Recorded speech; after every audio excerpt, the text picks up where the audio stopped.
जब एक औरत घर, बच्चे और रिश्तों का पूरा बोझ उठाती है और फिर भी उसे गलत कहा जाता है, तो गलती आखिर किसकी होती है? माँ को यह बिल्कुल पसंद नहीं था कि वह अपनी पत्नी सुमन की घर के कामों में मदद करे। उसके लिए घर संभालना सिर्फ औरत की जिम्मेदारी थी।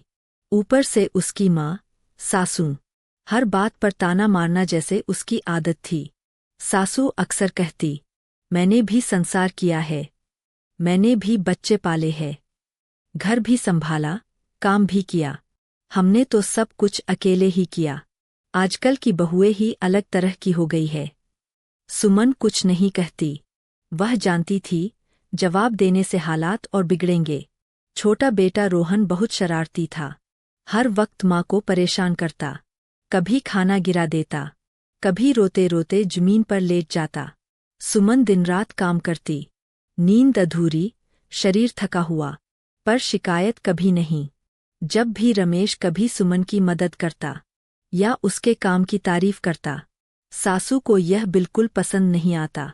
वह तुरंत कहती, बहू की इतनी तारीफ मत किया करो, सर पर चढ़ जाती है।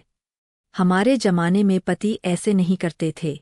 सुमन अंदर ही अंदर टूटती जा रही थी, लेकिन चेहरे पर मुस्कान बनाए रखती। एक दिन सुमन को तेज बुखार था, फिर भी वह रसोई में काम कर रही थी। रोहन रोते रोते उसके पैरों से लिपट गया। अचानक सुमन को चक्कर आया और वह जमीन पर बैठ गई।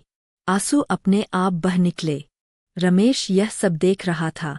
उस दिन पहली बार उसने महसूस किया कि सुमन सिर्फ बहू नहीं, एक इंसान भी है। रमेश ने रोहन को गोद में लिया और कहा, तुम बहुत मजबूत हो, तुम अकेले सब संभालती हो। गलती मेरी थी, मैंने तुम्हें कभी समझा ही नहीं।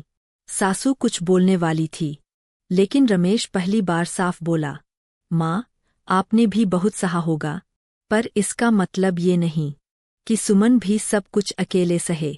उस दिन के बाद सब कुछ तुरंत नहीं बदला, लेकिन एक शुरुआत जरूर हुई। रमेश अब खुलकर सुमन की तारीफ करता, घर के कामों में हाथ बंटाने लगा, और सुमन के चेहरे पर काफी दिनों बाद सुकून नजर आया। अगर आप इस कहानी की जगह होते, तो आप क्या फैसला लेते?